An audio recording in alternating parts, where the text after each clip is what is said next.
Vous n'en avez sans doute jamais entendu parler.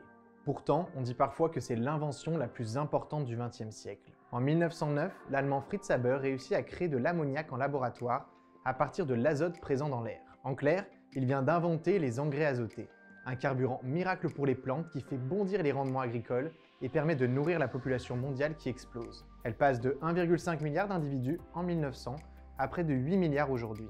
L'ingénieur agronome Marc Dufumier, professeur honoraire à AgroParis Tech, nous explique comment ces engrais ont profondément transformé l'agriculture.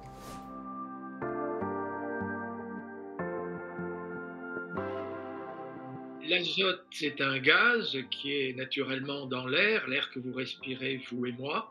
Il y a 79% d'azote dans l'air. Pour la croissance des plantes, l'azote est très utile parce que c'est un constituant de la chlorophylle et l'importance de la chlorophylle est connue. C'est ce qui favorise la photosynthèse, la transformation de l'énergie solaire en énergie alimentaire. Et plus il y a d'azote disponible pour la plante dans le sol sous une forme soluble, plus la croissance pourra être rapide.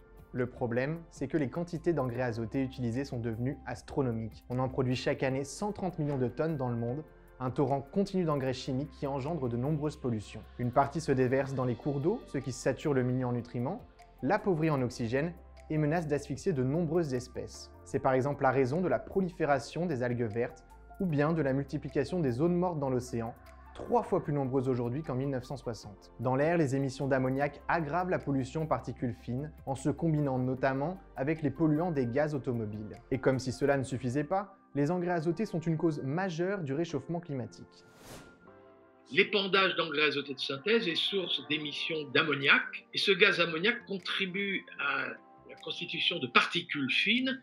Et on découvre aujourd'hui qu'en ville même, mais on a vu au moment du confinement que malgré la restriction de circulation automobile, eh bien, il y a eu quand même des pics de pollution en particules fines très largement dus, c'était au printemps dernier, eh bien, largement dus aux émissions de gaz ammoniac dans les zones rurales. Et puis, on en parle beaucoup moins, mais c'est très dommageable.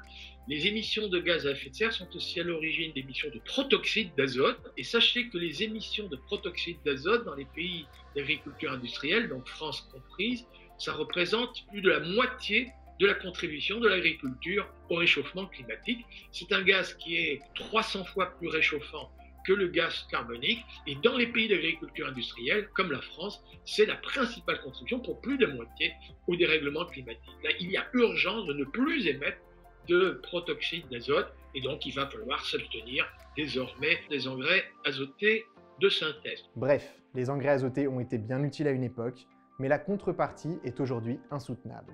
Merci à eux et au revoir. La bonne nouvelle, c'est qu'on connaît aujourd'hui les moyens de s'en passer. L'agriculture biologique et les techniques agroécologiques permettent d'utiliser le cycle naturel de l'azote pour nourrir les plantes. Des pratiques revendiquées et déjà mises en place sur le terrain par de nombreux agriculteurs.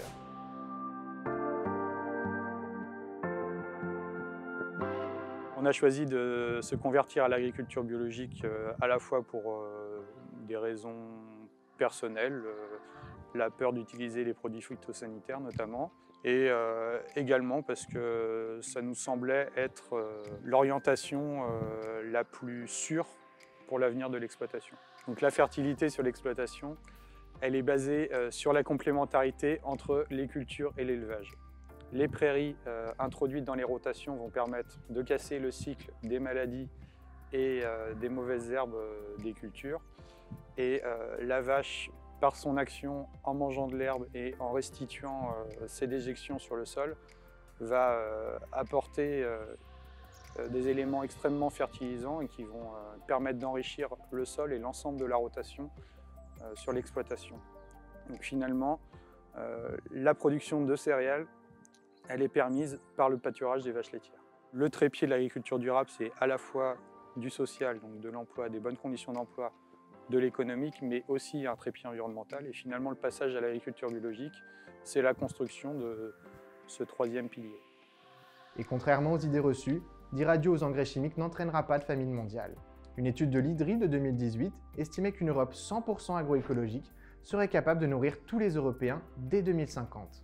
Une autre étude publiée en 2017 dans la revue Nature concluait même qu'on pourrait nourrir 9 milliards d'êtres humains uniquement par l'agriculture biologique, à condition bien sûr de réduire le gaspillage alimentaire et l'alimentation carnée. Pour accélérer cette transition agroécologique, la Convention citoyenne pour le climat a proposé de créer une redevance sur les engrais azotés, afin d'en dissuader l'usage. En contrepartie, les citoyens suggèrent de verser les recettes générées par cette redevance directement aux agriculteurs pour mettre en place des alternatives. Malheureusement, le gouvernement fait pression pour enterrer cette mesure sans proposer d'alternatives crédibles. Face à l'urgence écologique et alors que les alternatives ont fait leurs preuves, le manque de volonté politique nous fait perdre un temps précieux.